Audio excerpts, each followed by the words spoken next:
Assalamualaikum warahmatullahi wabarakatuh. Alhamdulillahi nahmaduhu wa nasta'inu wa nastaghfiru wa na'udzu billahi min syururi anfusina wa sayyiati a'malina. Bertemu lagi di channel Cuti Nalar. Kita doakan saudara kita yang di Iran khususnya teman-teman. Semoga mereka diberikan kemenangan untuk memerangi Israel ya.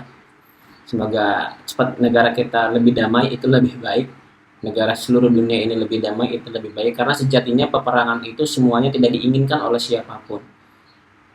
Oke, di sini ada sebuah tulisan tentang pujian Kiai Nusantara, tentang penelitian Kiai Imaduddin.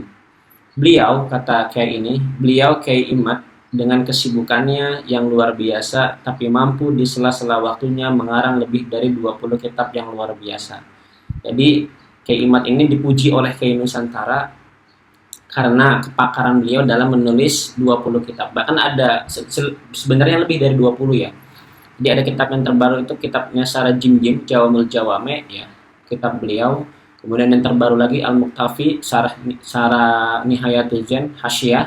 Nah, ini kitab tulisan beliau, dan beliau akan menyusun kembali jilid Al-Muktafi itu, Nihayatul Jen, sarah dari Nihayatul Jen atau Hasyiyah Nihayatul Jen ya. Kitab yang terbarunya. Dalam dunia akademisi, tidak berlebihan jika ini melampaui sebuah disertasi dan layak bergelar di atas profesor dan S3, ucap Kiai ini. Beliau juga terpilih menjadi Ketua Komisi Fatwa MUI, Provinsi Banten. Artinya dari sekian cendekiawan yang ada, beliau dianggap paling layak dan tabaharul ilmunya, dalam ilmunya, kata Kiai ini. Dalam kaitan viralnya, mengenai masalah nasab yang tidak ada ujung-ujungnya, tidak ada ujung-ujungnya, banyak yang belum memahami substansi yang dipermasalahkan Kiai Imad. Yang sejatinya beliau dan tentunya segenap warga NU sangat mencintai Rasulullah SAW. Perlu diingat, semua warga Nahdiyah, Nahdlatul Ulama itu pada mencintai Nabi dan keturunannya. Yang dipermasalahkan oleh Kiai Imad itu dari dulu itu sebenarnya yakni masalah yang mengaku-ngaku atau zuriat yang mengaku-ngaku zuriat. Kalau misalnya cinta sama keturunan ya harus cinta karena ahli bait. Masalahnya kan perlu diteliti siapa ahli bait ini, itu kata Kiai Imad. Seperti itu.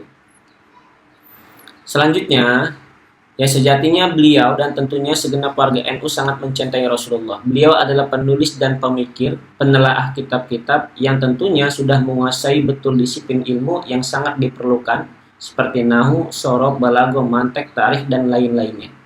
Di mana hal ini tidak diragukan dan sangat bisa dipertanggungjawabkannya. Ketika saya menghadiri sebuah majelis-majelis ya, rata-rata orang NU, orang Banten yang di NU itu pada takjub sama Kiai Imad, pada takjub dengan Kiai Imad karena pemikirannya, menulis kitabnya itu sangat baik, kata Kiai NU yang ada di Banten. Ya tahu kalau di luar ya pasti ada lah. Banyak yang nggak suka juga, namanya realita kehidupan, pasti ada yang benci, ada yang suka, itu udah biasa. Artinya, kata beliau, pendapat beliau bukan berangkat dari nafsu dan tujuan negatif, namun dilatar belakangi penelitian ilmiah tentang nasab ini yang kemudian mengarah pada terputusnya nasab Ubaidillah pada Ahmad bin Isa. Maka hasil penelitian itu bisa benar, bisa salah, kata Kiai ini. Beliau pun tidak merasa yang paling benar. Masih ada kemungkinan salah jika ada penelitian tandingan yang mementahkan pendapatnya. Namun lucunya, mengapa banyak yang marah-marah dan menuduh Kiai Imad sesat, bahkan dijuluki dengan kata-kata yang sangat tidak pantas katanya. Beliau tidak membenci habaib, beliau pasti memuliakan habaib, beliau akan sangat ta'zim pada habaib. Itu sangat tidak diragukan. Namun dalam hal ini sedikit ada catatan bahwa siapapun sepanjang ada dalam takwa dan ilmu, maka Allah akan naikkan derajatnya orang tersebut, bukan sebaliknya, kata Kiai ini. Kesimpulan dari tulisan singkat ini, jangan ada kemarahan, jangan ada caci maki, jangan ada adu domba, karena banyak ya, gara-gara tulisan Kiai Imad ini akhirnya para habaib banyak yang membenci, banyak yang para pencintanya, muhibbinnya ya mengcounter pemikiran Kiai Imad juga dengan marah-marah, dengan sewot. Saya bukan membela Kiai Imad, ini saya hanya membela pujian dari Kiai yang memuji Kiai Imad.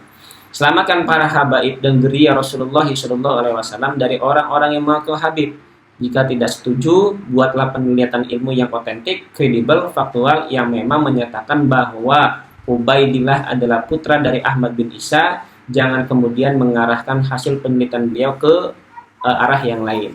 Setelah menyimak, bertanya, dan berdialog panjang langsung dengan beliau, kata kayak ini, dari jam setengah 9 sampai jam 11 gitu kan, pada hari Minggu di Ponpes Raudhoh Kabupaten Serang dalam acara silaturahmi Kiai segenap pengurus RMI PCNU Banten Serang, maka kami bisa menyimpulkan metode penelitian beliau terkait nasab Habib ini.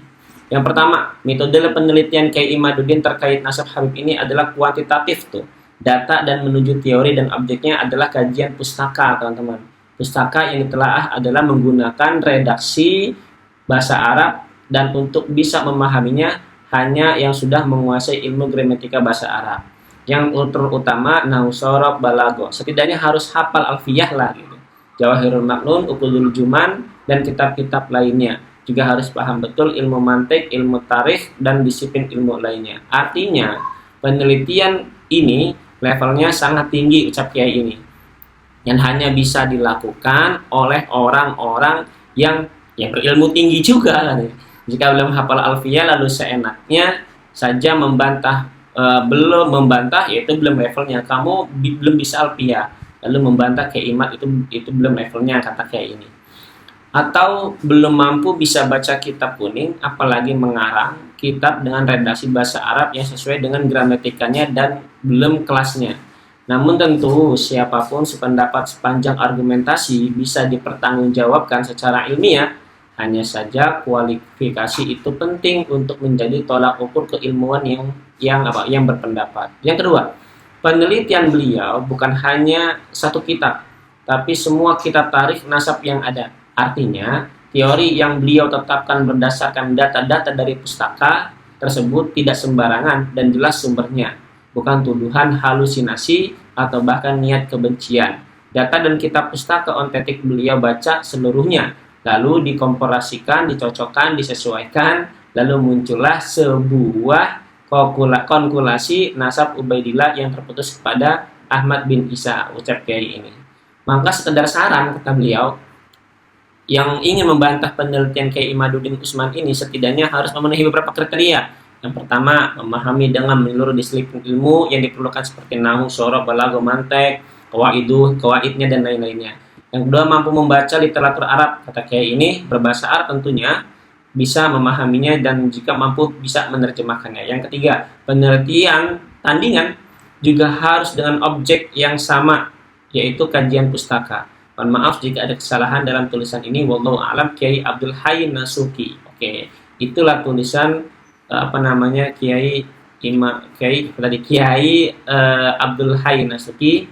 Semoga bermanfaat dan beliau memuji tulisan-tulisan Kiai Ima. Assalamualaikum warahmatullahi wabarakatuh.